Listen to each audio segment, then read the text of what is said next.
வந்த? பள்ளிக்கூடம் ஏன் பள்ளிக்கூடம் இருக்குது. ஓ, நீ பள்ளிக்கூடம் போகல, ஊரெல்லாம் சுத்தி விட்டு இங்க வந்த இல்ல? இல்லக்கா, நான் பள்ளிக்கூடம் போனேன். பெரியவாஜா இருக்காரு, அவர் என்ன கூப்பிட்டு பழுக்க 4 பழம் தந்தாரு. என்ன பழம்? கரப்பாம்பழம் கொடுத்து, நீ என் பள்ளிக்கு லாய்க்கல, இனிமே இங்க வராத அப்படின்னு சொல்லி வீட்டுக்கு அனுப்பிச்சிட்டாரு. சந்தி, ஏண்டா உன் புத்தி இப்படி போகுது? கண்ணத்துடைய பிள்ளை, பெரிய சைவ புராண பிரசங்கி சபாபதி பிள்ளையோட தம்பி, நீ பள்ளிக்கூடம் ஒழுங்கா போகாம ஏண்டா இப்படி கட்டு போற?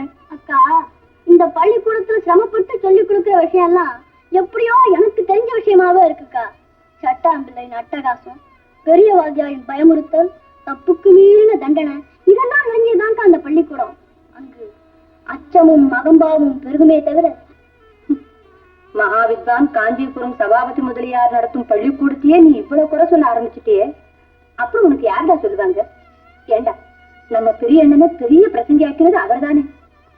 நீ கூட நல்லா படிச்சு பெரிய பிரசங்கியா வருவேன்னு நாங்கெல்லாம் நினைச்சிருந்தோம்.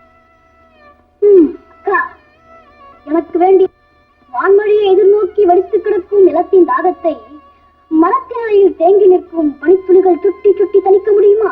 அது போல என்மையறிவு என்னும் தாகத்தை இந்த பள்ளிக்கூட படிப்பால் தணிக்க முடியாதுக்கா.